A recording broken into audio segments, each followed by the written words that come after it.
Say Happy New Year to the vlog. I haven't vlogged yet this year. Say Happy New Year. Don't let it go. Let my sleeve go. They swear you're just the handsomest, the nicest boy, and you be in here harassing me. Say welcome to the vlog. Go ahead, say it. Say welcome to the first vlog of the year.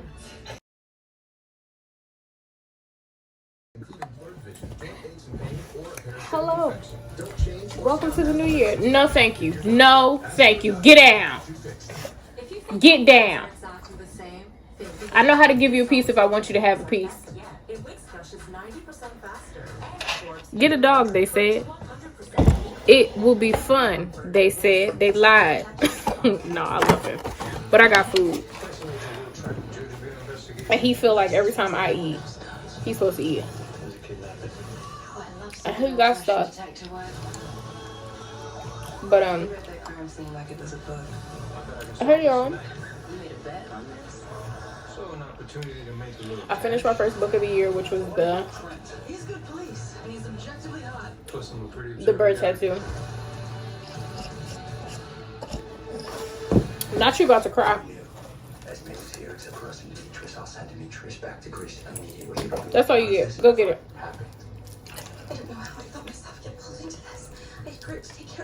Bird tattoo. And didn't vlog any of it. And now you want me to cover it up or pretend like none of this happened? No, because that's the only way, Elizabeth. But I will vlog. Spencer. Hey, sorry to bother you. My next book's going forward. She's in custody. I'm trying to stick to my TBR, but there's another book that I want to read. So I told myself that I will read 2 things I remember off my TBR. The first time in months that I wasn't.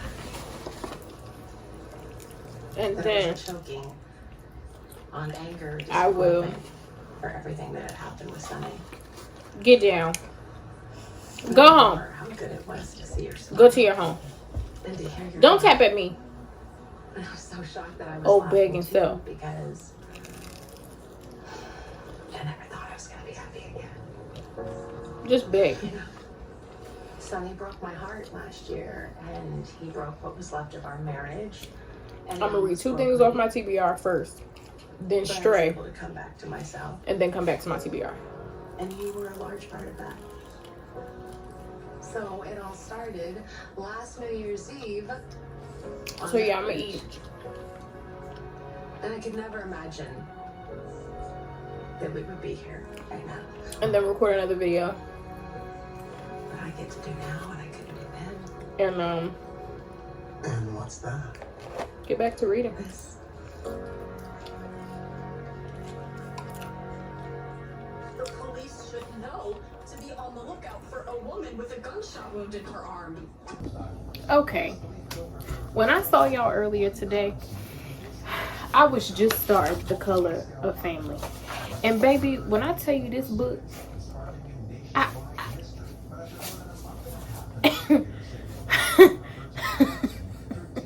based on the synopsis, it's giving family trauma. It's giving brothers that grew up kind of pinned against each other, and a car accident happens and one gets injured and the other doesn't. I'm sorry, baby, I'm making noise. You want a treat? Let's get the boy a treat. Hold the phone.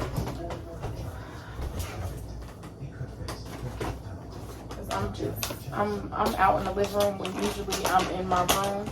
I'm also making macaroni and cheese right now out of the box. So I'm just messing with his time and his face. My poor children. I say it in plural because that's just how I talk. Anyway, the synopsis gave one vibe. The book itself is giving a totally different vibe. So we meet the Payne family. It starts out with their parents, and like how they fell in love, how they met, and then we kind of jump into them having their kids and like some family drama. One part that I really liked, and it's a super long quote, so I'm not going to read the whole thing, but the second chapter, I believe, or the third, talks about, it's the second chapter. It talks about like the family portrait and how the family portrait makes the family look perfect, but how it's very deceiving. And I thought that was interesting. The book really does have some good bits about family, right? Family comes in very different shapes and forms and sizes, and what you see of another family you may be envious of, but you never know the whole story. Well, the two brothers, Devin and James, are both very athletic, so much so that they're talked about in the newspapers and all of that kind of stuff. But there's always been like this competition against them. Not that anybody has necessarily forced upon them, but it's kind of just this thing that has happened, right? And the whole entire family feels it and kind of tries to like stay away, but it's just inevitable. This takes place in the 80s. They're teenagers in the 80s. Yeah, that makes sense. 80s and 90s, they're teenagers, like high school, college age, right? And James is the older one. Devin, who is our main character, is the younger one. And they go to this hangout or whatever, like older brother with little brother, and they're drinking like I would let my younger sibling drink, you know, don't tell mom and dad type thing, which leads to, because James lets Devin drive. He's of driving age, but he was drinking. He should not have been driving. Drinking and driving is bad and wrong. It's badong. They get into an accident. Devin is paralyzed. He has to go to California to this rehabilitation center. His brother gets to like live the dream that they both had of being athletes, right? James gets to do that now. Devin does not. His whole life, his whole little world is shook up. Now, Devin had him a little girlfriend. Her name Gina. The stuff that happened with Gina, baby, I was texting the man and I was like, baby, we hate James and Gina. I would like to fight Gina, and now I got to sit up and finish the rest of the book to see what happened. And I don't want to tell y'all because I want y'all to read the book. I'm trying to be better at not spoiling things for people, but the betrayal, like, it's very much giving that like family is everything and nothing all at the same time. Family is everything, but family is nothing. Because the matters of the heart, are obviously more important to James. Like, he don't care nothing about how his brother feel. Forget the girl. He don't care nothing about how his brother feel. I tell you what, I look like yesterday. Because that book got me stressed out. And we are doing our daily, what are we going to eat? And I said, it could be pizza or it could be Chinese food. Like, you know, those are the options. Excuse me. There is a pizza place. You okay? No. And you know I'm not okay. That we've been going to. But yet and still. What? How long my granny been gone? Almost 11 years. We've been going to this place for almost 11 years. I say that to say that we've been there enough that my mother should know the name of it. Anthony's coal-fired pizza. She says fried.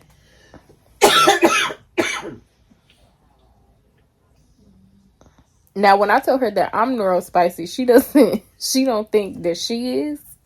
But she's special too. Oh, I'm spicy and special.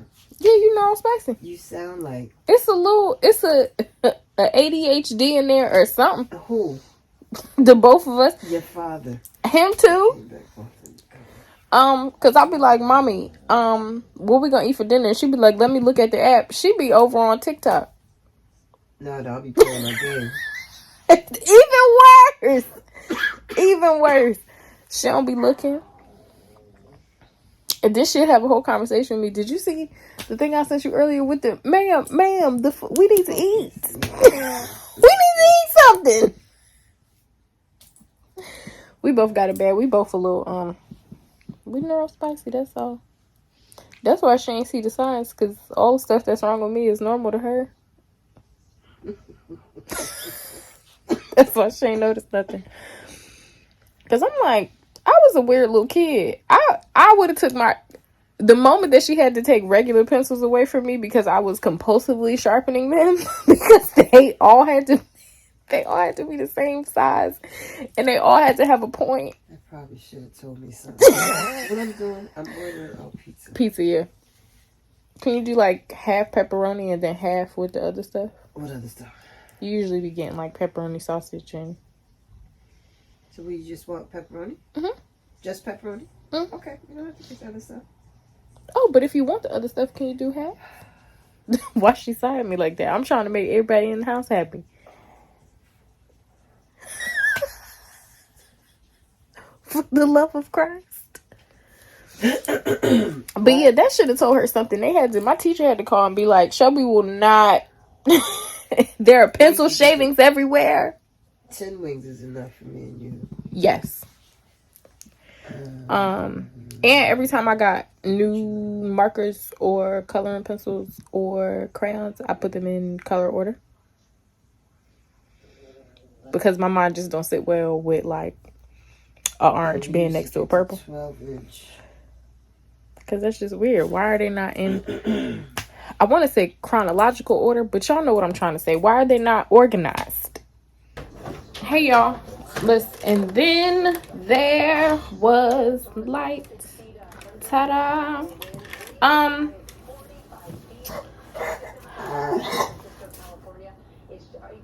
You just gonna make a lot of noise now that I turned the camera on. You know I got a vlog. This vlog is gonna be extremely short. I think I might include some stuff from like some stuff I have recorded that was supposed to be a vlog that just never turned into a vlog. I might do that so that this vlog is not extremely short. Last night I finished The Color of Family.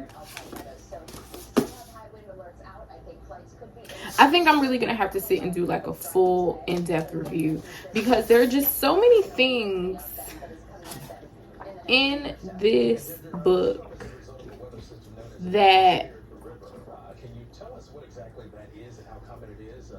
I just... It's about the Payne family. They're two brothers. They're the only boys. Well, not the only boys, but we'll get to that in a second. They're the only boys. Why do I keep saying that? They like have a brotherly rivalry, right? That is innate and that has always been there between them. But it's kind of because they're a lot alike. Like they both play sports, and all of this stuff, right? But then they get into a car accident. The one brother, Devin, becomes paralyzed, and there's like all of this drama that ensues, right? And I think it really kind of questions, how far will you go for revenge? How far will you go for forgiveness? What does family actually mean? Like this book, it's really, really good. And yesterday I was talking to one of my friends about it, and I mentioned that I felt like the drama was surface level. But getting to the end, it's not surface level. Excuse me, it's very messy. You can easily get caught up in that. The way that I described it in my like little short review video was if you're looking for Tyler Perry level mess, if Tyler Perry had hired writers, if he would hire writers, this is what you're looking for, because it's I feel like, anyway, we're not gonna talk about Tyler Perry. Y'all know how I feel about him. I don't think he likes women. Anyway,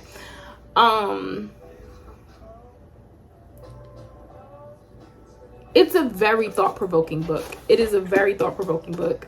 And it's one of those books that's probably like gonna stick with me forever. I feel like if I'm trying to think, I had it in my mind last night what this put me in the mind of. Like, if you like this, then you would like this. Parish. It puts me in the mind of Parish. They're two completely different books, but they kind of cover a lot of the same things. This just isn't as heavy as Parish is, I will say. So something to think about. I'm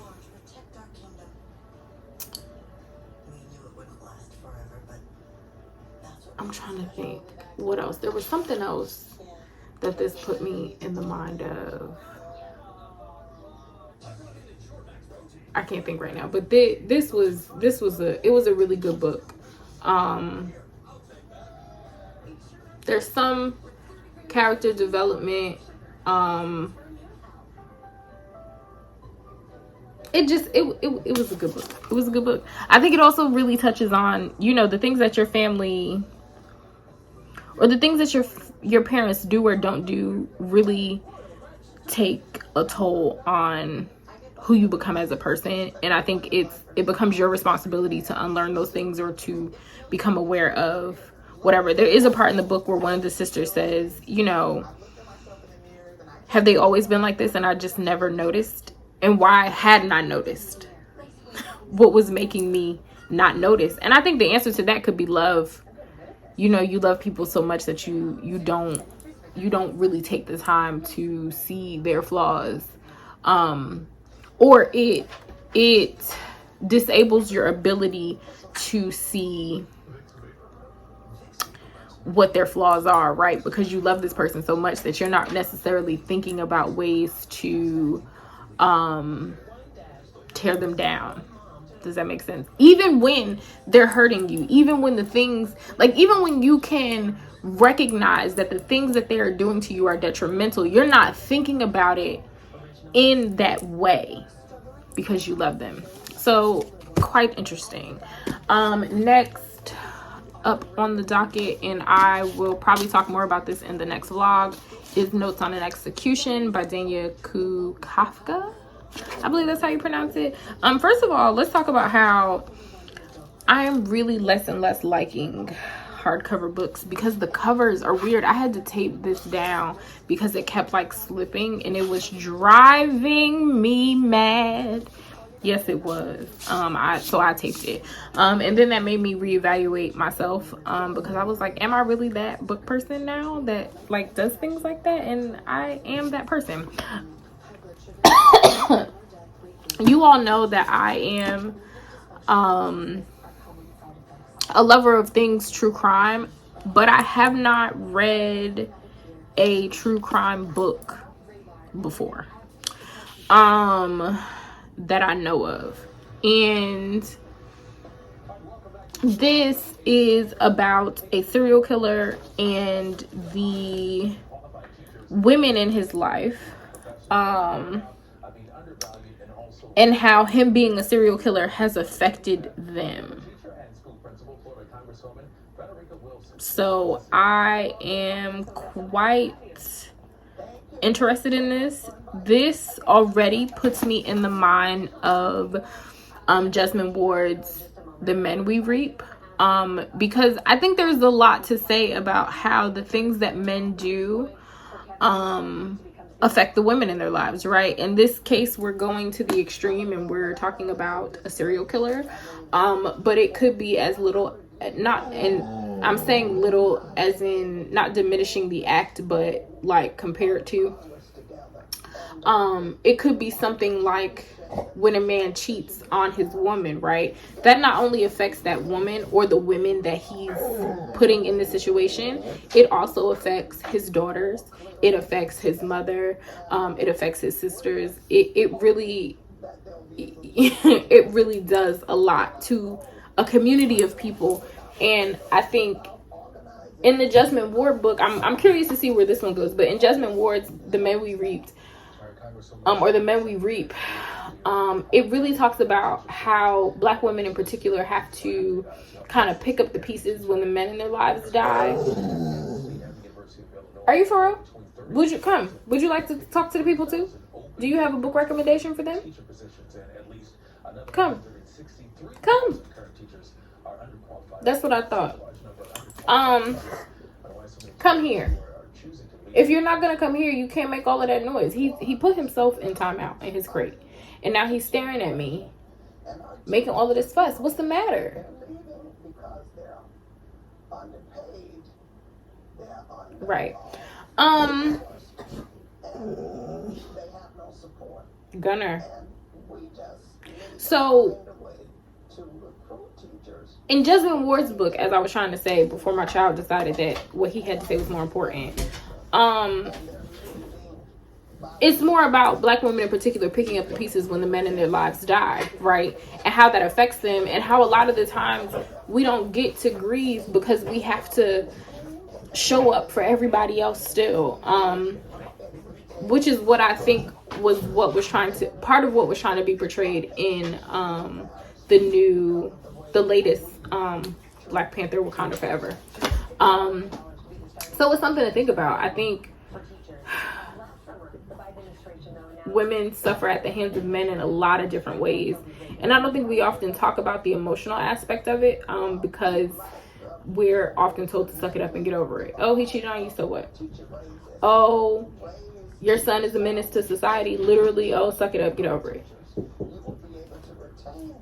Like, no, that somehow affects me too, and it's not taking the importance off of any victims or anything like that, but it also affects me too.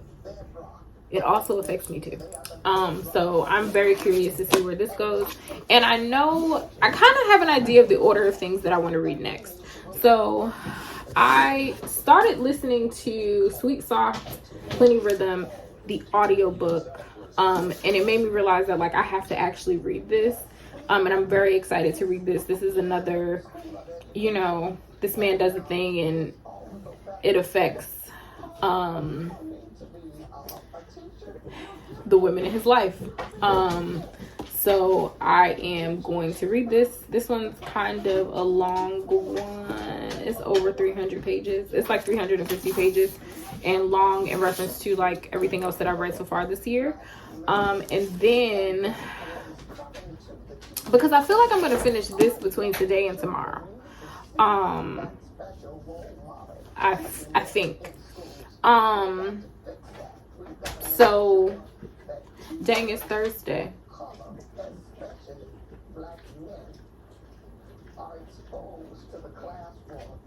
Okay, I probably could finish this between today and tomorrow, which then will lead me into this, which will probably take me to, let's say if I finish this tomorrow, Saturday, Sunday, Monday, I'm gonna say this might take me to Wednesday because it's a little bit longer, and we'll just see how many pages I can get in a day. If I can do about 100 pages a day, then I'll finish it in 3 days. After that, I would like to go into some nonfiction, and I want to read All That She Carried. And my plan is to leave From Scratch as the last book of the month, just so that it's fresh in my mind when I have to talk about it. I also think I'm finally going to do like my first official reading vlog outside of the weekly vlog. That is strictly just about From Scratch and my experience reading it and how I feel. And I'll probably start the show as well and talk about that in the vlog as well. Maybe. We shall see. If it don't happen, don't kick my back in. So yeah, that's that. I'm waiting for mom to get home so I can talk to her. I was up earlier getting some stuff done, recording some stuff, and yeah, I'm sleepy and tired. I do want to talk about real quick this book called Black Cloud Rising. I think it's going to be on my TBR for next month because of course next month I want it's Black History Month. I am going to do another like books you should be reading by Black authors video because y'all really enjoyed that the last time I did it. Gunner. But this one seems really interesting.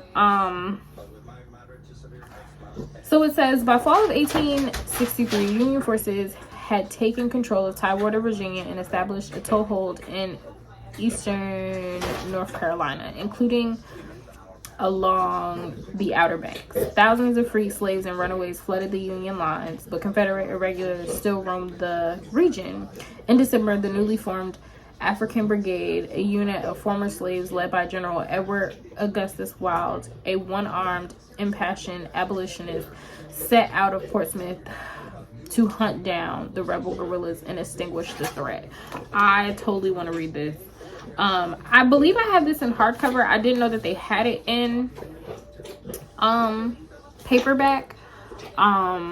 But I'm just gonna read the paperback and I'll keep my hardcover just to have it pretty because I really think that I'm gonna really enjoy this book. I think this book, because I DNF'd the Thread Collectors, it just was not moving as fast as I needed it to move.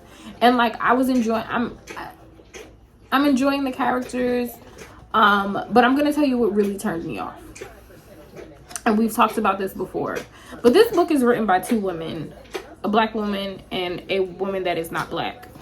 I have an issue with the way that white women tend to write slaves.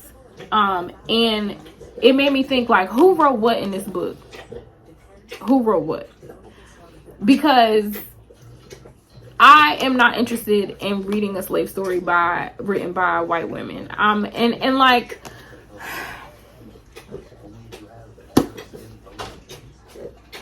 I mean that in a way of y'all can, there are just so many other things that y'all could write about. There's just so many other things that y'all can write about. Unless y'all are going to be honest about the role that white women played in slavery.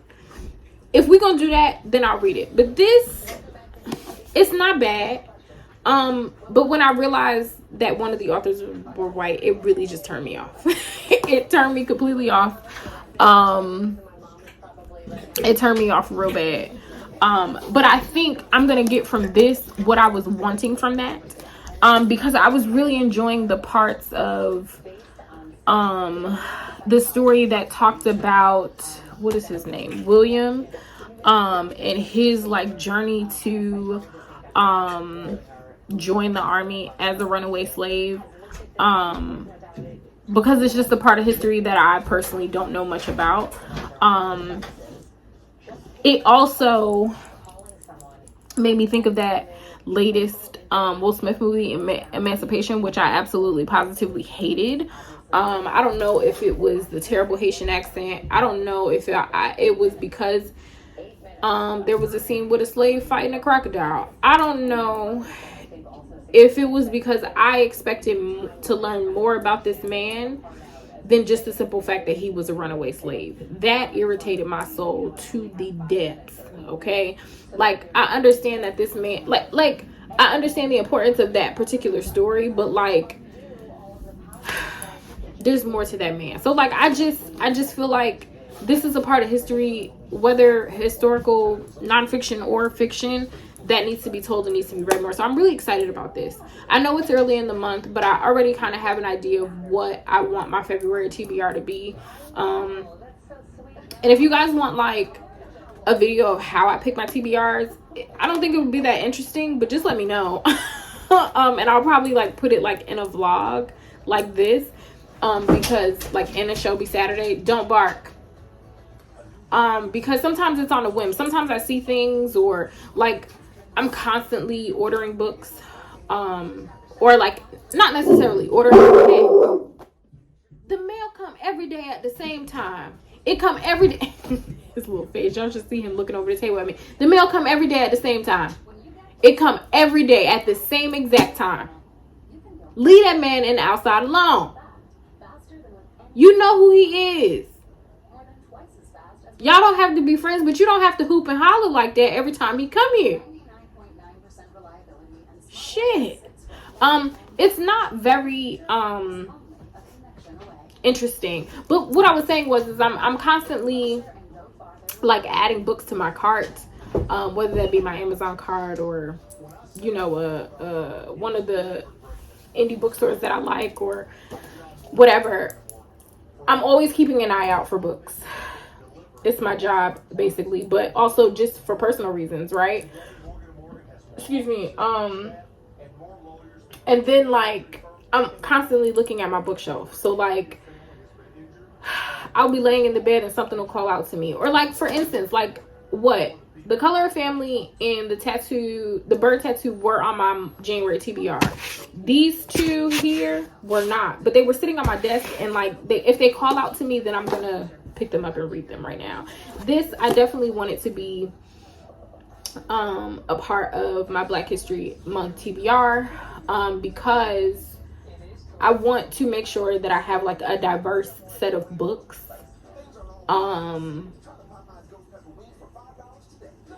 for my Black History TBR, because I want y'all to know that you can get all kinds of Black authors writing all kinds of Black books. The only one that I have a romance, I have a historical fiction, I have a couple historical fiction, like different types of historical fiction. I have a nonfiction.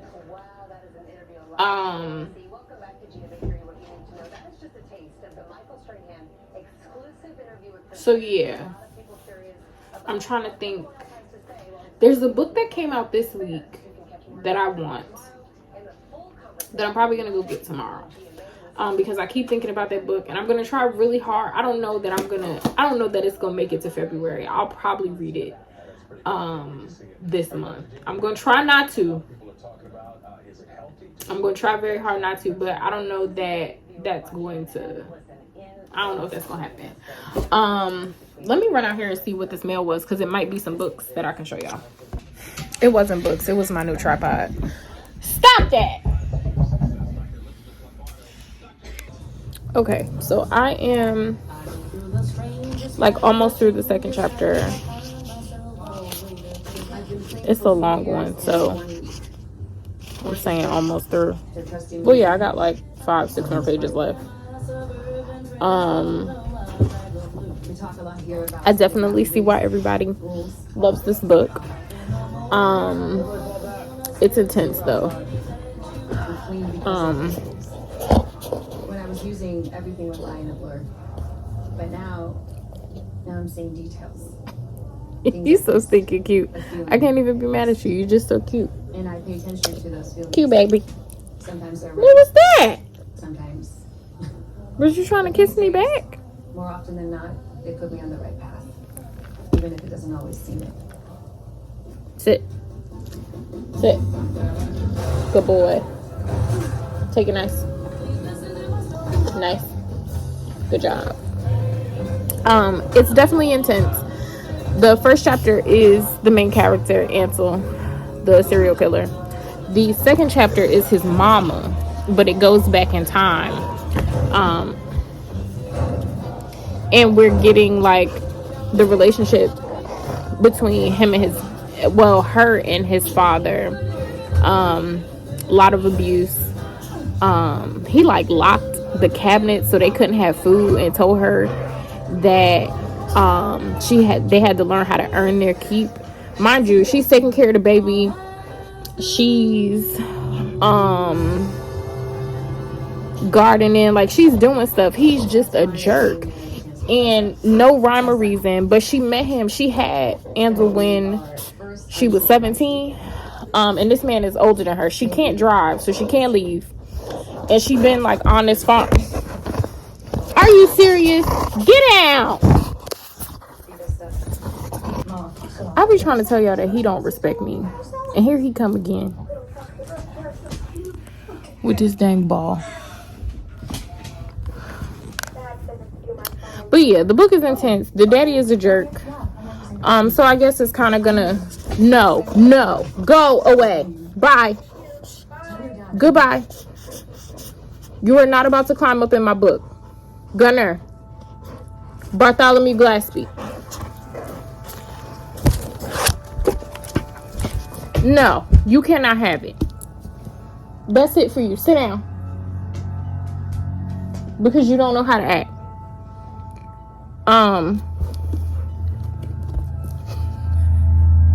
You don't know how to act.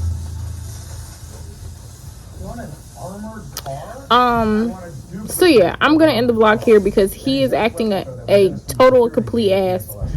And I want to read my book, so I need to settle him down so that I can read in peace without him trying to climb in my book anymore. And I'll see y'all in the next video. Bye. Say goodbye. Say bye. Say see you later. Say see you later. Bye. Say bye, Bubs. You gonna say bye-bye? Such a troll. Oh, you saying bye? Say bye.